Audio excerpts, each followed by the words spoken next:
Maar dat acteren wat ze allemaal doen, dat kent ze leren. Echt wel. En dan gaan we nu nog kijken wie dat gaat. Hier is terug de Babbeltjes.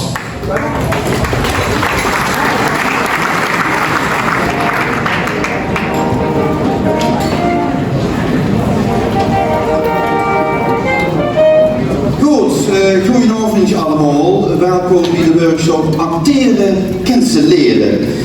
Ik ga je niets minder dan Huub Stapel gevraagd om eens over acteren te vertellen. Maar hij hier toevallig een prijsuitreiking wordt op het laatste moment hermos. Dus hij heeft zich afgemeld. Ook Lies Visserdijk, die hij gebeld. Ik heb de voicemail gesproken, maar die heeft mij niet meer teruggebeld. Helaas heeft toneelvereniging Kolderiek ook geen acteurs beschikbaar, want die zijn met de voorbereidingen van hun nu voorstelling bezig. Ik heb echter na lang zoeken toch nog een andere lokale acteur gevonden. De waaltijd hij heet Pierre. Ik ga zo meteen het verhaal voorlezen over het draagsteken in Heil, terwijl Pierre zijn eigen vuurdracht aan u presenteert. En hij duidt het door middel van traditioneel Shakespeareaans te acteren. Dames en heren, Pierre.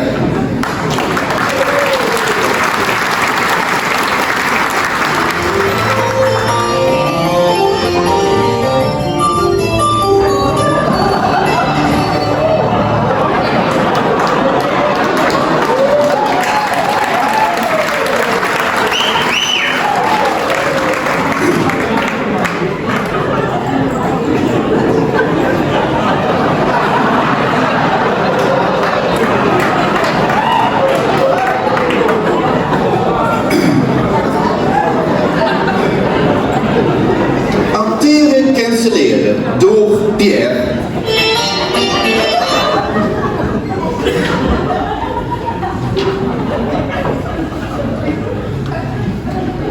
Het verhaal dat Pierre heeft vertellen, dat speelt zich af in het Vriedorpje Heil, waar in het gebied Boekbeende een Romeins beeld van de godin Helena lag begraven.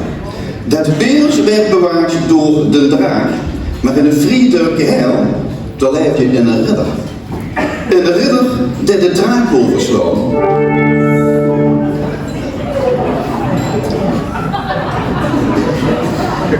Van het karakter van de ridder, daar ging het hele plot vanaf, dus daarom zijn er verschillende soorten ridders. De trotse ridder.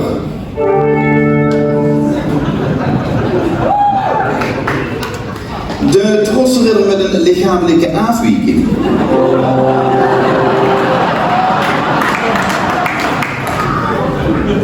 De krankzinnige ridder.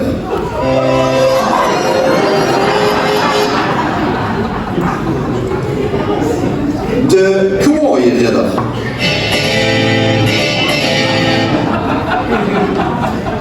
De kwaaie ridder die een complot voorbereidt.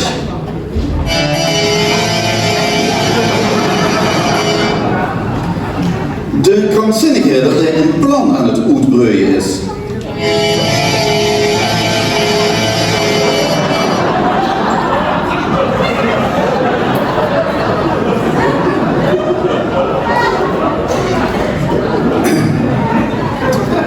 Een belangrijke rol werd gespeeld door boodschappers, die het verhaal in het laatste nieuws vertelden aan de dorpelingen.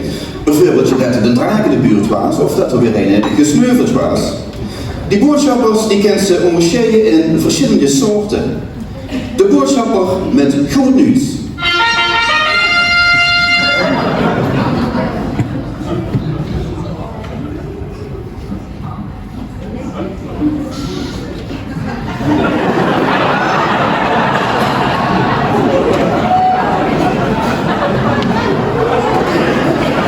De boodschapper met slecht nieuws.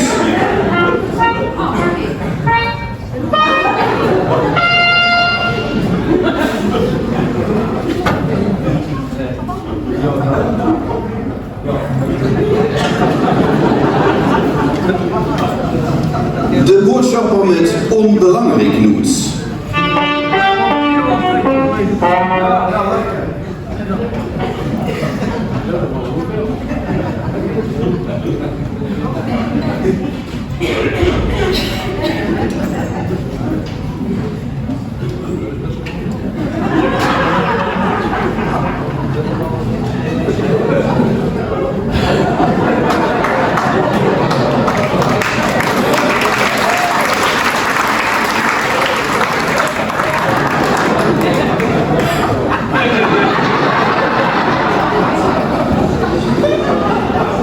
De boodschapper met slecht nieuws, terwijl er zelf denkt dat het goed nieuws is.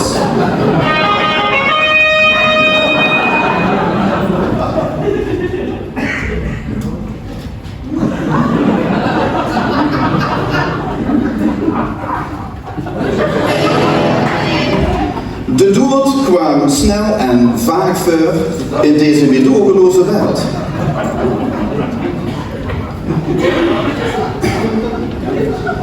De dood was komen door de hang van een totale vreemdeling uit de dorp.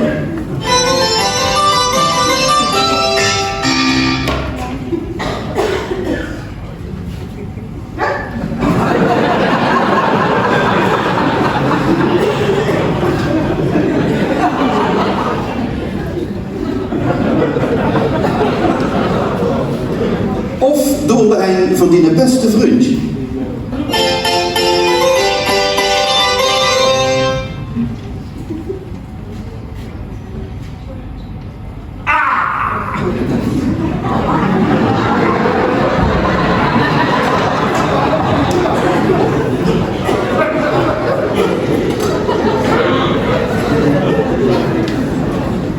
Vergif was bijzonder populair, vooral in een schoentje pulbeer, in het niets vermoedende slachtoffer. Eerst zien we de eenvoudige vergiftiging.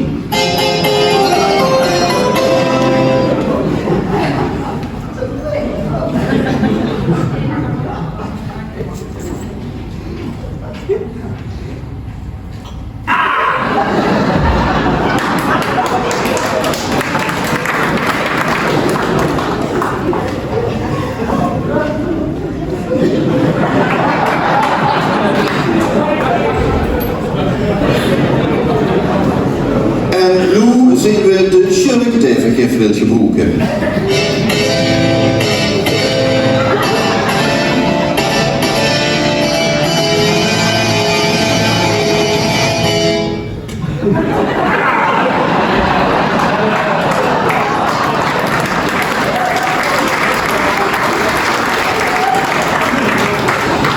Maar al deze dingen zijn slechts middelen, betekenisloos zonder het plot. Centraal stuit de held, die de ridder is.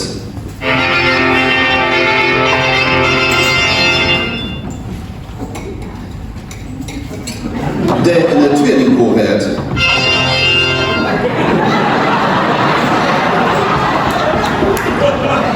Die in een schurk is. Met een lichamelijke afwijking. Vast beraden om het vriendelijke heer te verlossen van de draak, vertrekt de ridder ten strijde.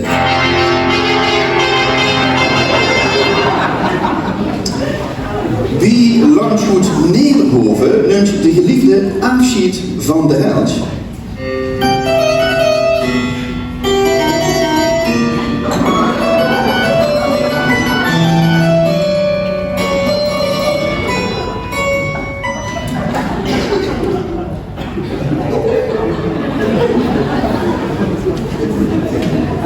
En ook de geliefde van de schurk nu de afscheid.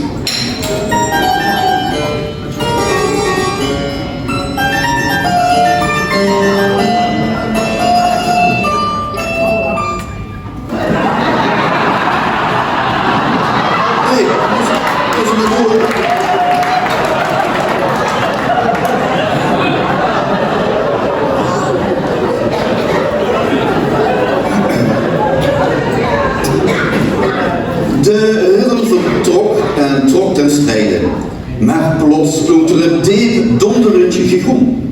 De draak verscheen met zijn enorme vleugels en met vuur uit de bek stond er oog in oog vechtend met de ridder.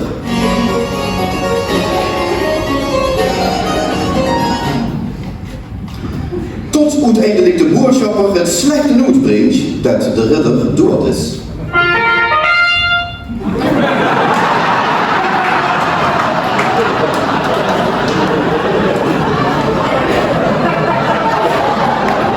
En zo werd de schurk de ridder van hel. Maar die boodschap die klopte niet, want jaren later keerde de echte ridder terug.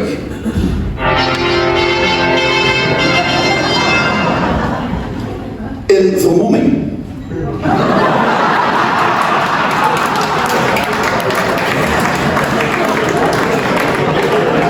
De ridder maakte zichzelf bekend door een knipoog te geven aan het volk.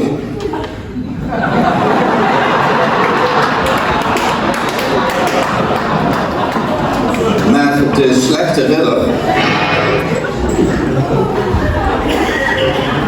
de slechte ridder. De herkent hem. En ze gingen vechten.